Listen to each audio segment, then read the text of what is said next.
They're a family with a unique territory history. They've survived a horrific crocodile attack and made a career out of buffalo hunting and croc shooting.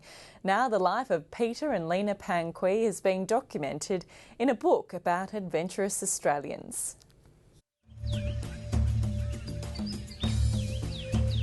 In the 1960s, crocodile hunting was big business in the Northern Territory. And the top end was the home of tough adventurers.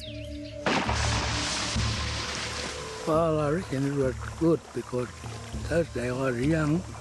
I reckon that was good fun shooting him, but I don't think it is now.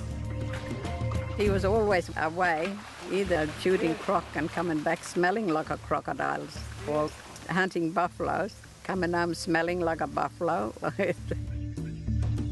Peter Pangquee is a real-life Northern Territory Crocodile Dundee.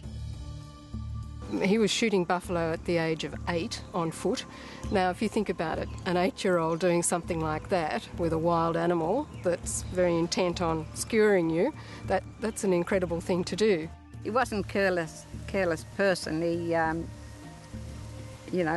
he's always be aware of danger. And he knew that crocodile shooting was a dangerous job. And even with the buffaloes, buffaloes can come out of the bush anywhere if they've been wounded. Over the years, Peter Pangquee developed the skills needed to stay out of harm's way. That included a few helpful tips for diverting unwanted buffalo attention. The buffalo is standing there, and then spat on that thing and threw it where the buffalo is. And put his head down, he got a smell of it, shook his head and walked away.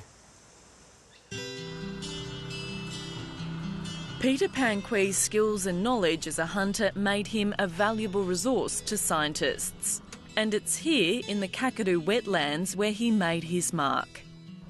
Despite having no formal qualifications, he was appointed by CSIRO to help set up the Kapalga Research Station in the 1970s.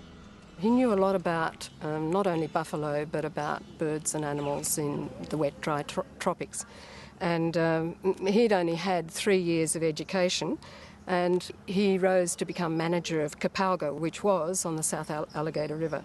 So that was an incredible thing, his ability to know the country and to be able to take the scientists out and show them what they needed to know. I didn't think I was qualified for it, But anyway, I working for the CSIRO for 17 years. He was awarded an Order of Australia, for which he had to put on a shirt and tie for the first time. A casual guy in the Territory. Peter Pangquee met his wife Lina in Darwin at the Retta Dixon home. Their memories of being taken away from family are still very clear. At times I did think it was stolen, I was taken away, but I call it opportunity because it gave me chance to go to school. The events of Saturday night will always remain with Peter Pangquee. The couple's son, Peter Pangquee Jr., had his own close encounter with a crocodile. That all happened so quick that all of a sudden this croc just lunged straight through the screen. He saved his mother's life during an horrific croc attack while the family was camping on the banks of the Daly River 21 years ago. I could hear a noise like you hear in these trees, there was rattling noises, and I looked up and I looked straight into the crocodile's face.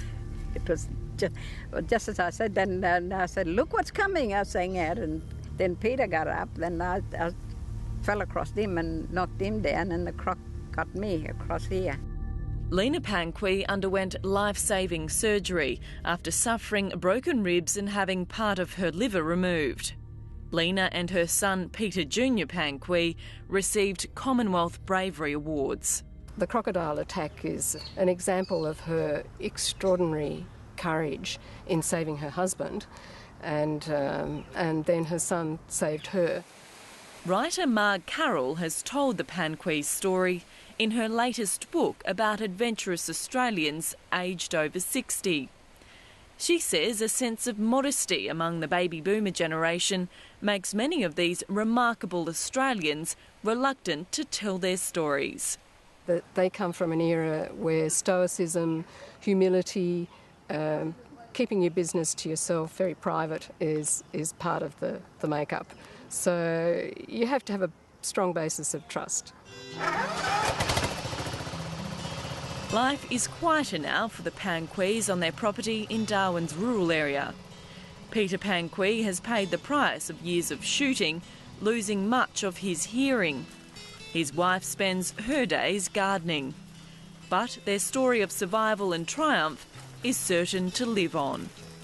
They've had tough beginnings, but they're really resilient and resourceful.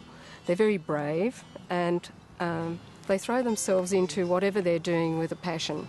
And there's not too many stolen generation families that have somebody with an Order of Australia and 2 people with a Commonwealth Bravery Award.